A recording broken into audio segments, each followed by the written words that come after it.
Yo, let's get rolling, guys. Today we are going to talk about the process. Okay, falling in love with the process. So I'm a basketball guy. So I'm going to go ahead and relate this to basketball a little bit. Philadelphia 76ers, okay, back in the day, 10 years ago or so, um, they were really bad. And their slogan, their saying was trust the process. And what they were basically telling their fan base, the people of Philadelphia, is, we know we're bad. We're tanking this year to go into the draft and get high draft picks, and we're going to build our team through the draft. Okay. And what they were telling their fans, and now that I've kind of been to Philly a few times, I understand the fan base. They want things to happen very quickly. Okay. Well, they were saying trust the process, ease your expectations a little bit, and this thing is going to be a slow moving train. Okay. But we're eventually going to get there. Fast forward about 10 years, and here we are. And now they have the MVP in the NBA, Joel Embiid. They have some really great pieces around him, and they're a championship contender.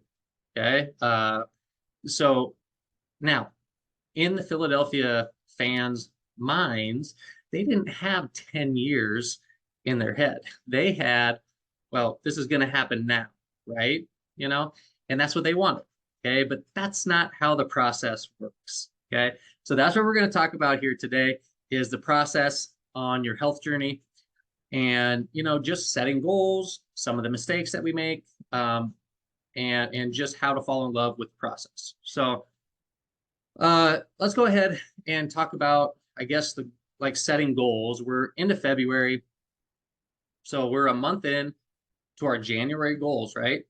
And some of us may have realized that the timeline that we set for our goals may not be attainable. So that's the first thing. The first mistake that I see with people is the timeline that they give themselves to go ahead and get to their goal.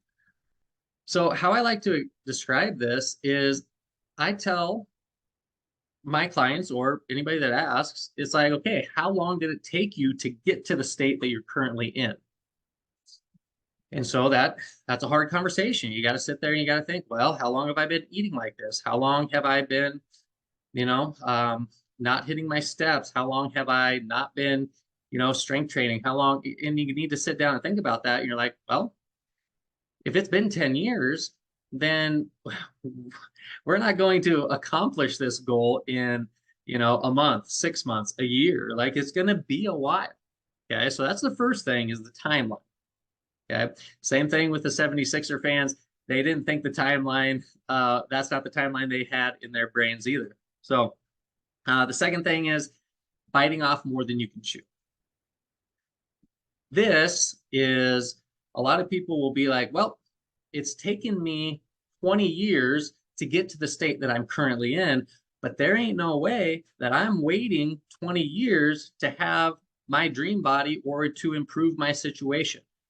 So what happens is a lot of people will go and do these extreme things. They will, cut calories, to a point where they're just lacking energy, they're not fueling their body, which is doing more harm than good. Or they'll do these extreme challenges and things that they don't need to do to their body, because as soon as you take that away, then you go back to where you came from. Okay, because whatever it was that you chose to do wasn't sustainable. Okay, so you're going to be much better off choosing to do a training plan and a nutrition plan that is suitable for your lifestyle. Okay. So that's the second thing. Just don't bite off more than you can chew. And then setting unrealistic goals. This is where having a coach, well, all three of them, having a coach really comes into play. Setting unrealistic goals, actually sitting down with your coach, or yourself, if you think you can do this by yourself, and actually sitting down and say, okay, in the next year, I want to be here. Okay. If your goal is to lose, let's say 60 pounds, something like that. Now, losing fat, I usually tell my clients and anybody that asks, I say 1 pound a week. Okay. Well, how many weeks are there in a year? 52. Okay.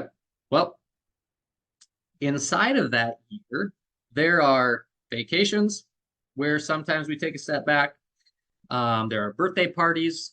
There are gatherings, social gatherings. There are weddings. There are birthdays. There are everything. It's just that life happens. So every single week, you're not always going forward. Sometimes you take a step back. So if you're saying, I want to lose 60 pounds in a year, okay, well, you may want to back that off a little bit because if you don't attain that goal, you'll feel like a failure, and we don't want that. Okay. Um, so those are the big three right there. When the big mistakes that I see is the timeline, biting off more than you can chew, and then setting unrealistic goals.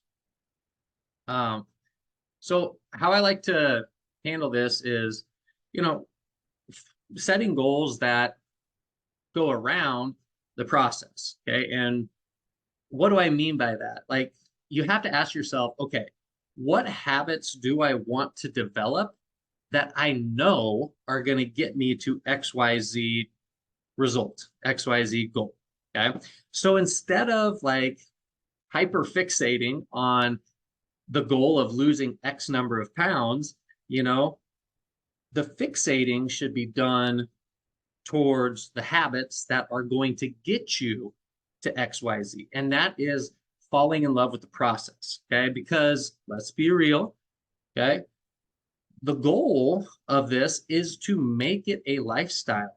Okay. So you don't always have to feel like you are on a diet, that you are always continually training and doing excess amount of cardio and just to burn off the food that you just ate, because that's not how it works.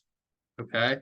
So, in my opinion, the goal needs to be, what habits week by week do I need to do in order to get to that?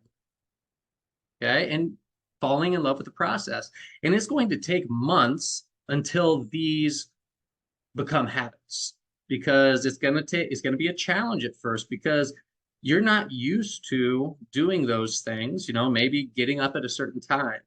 It could be hitting your step goal. It could be hitting your protein goal, making sure you're in a calorie deficit. And it's trusting the process and doing those things over and over and over again until you get to XYZ result.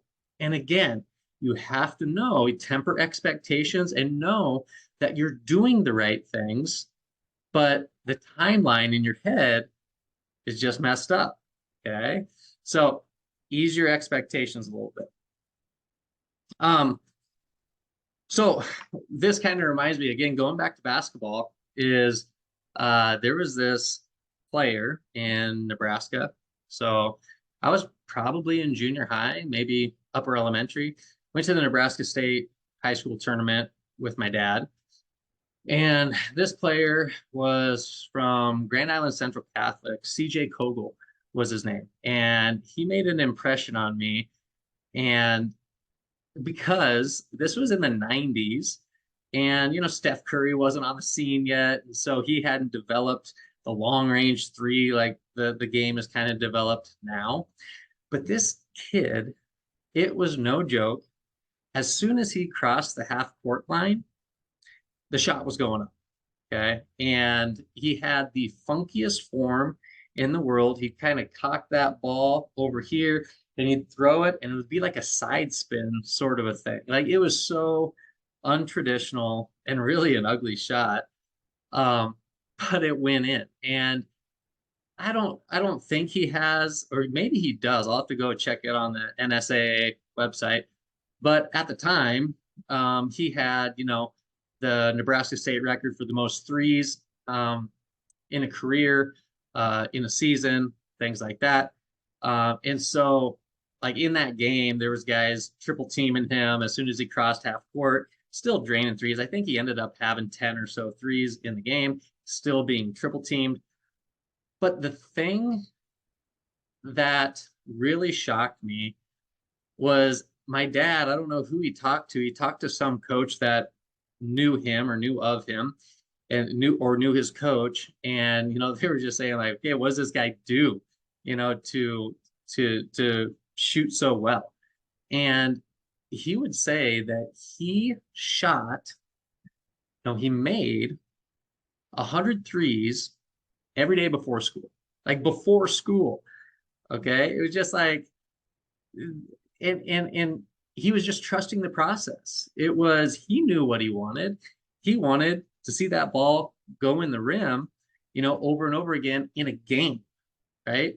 And so he fell in love with the process of being like, well, this is what I have to do in order to be one of the greatest three-point shooters in Nebraska State history. Okay. And that has always stuck with me. And I mean, he doesn't know me, but I know him. He left an impression on me because of his work ethic, his trusting in the process. And so that's what you guys need to do with your health journey is trust the process, fall in love with it, and then the results will come. Okay. The results will come. So I challenge you guys to go ahead and trust the process.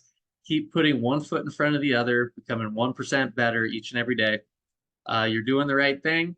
And let's get it.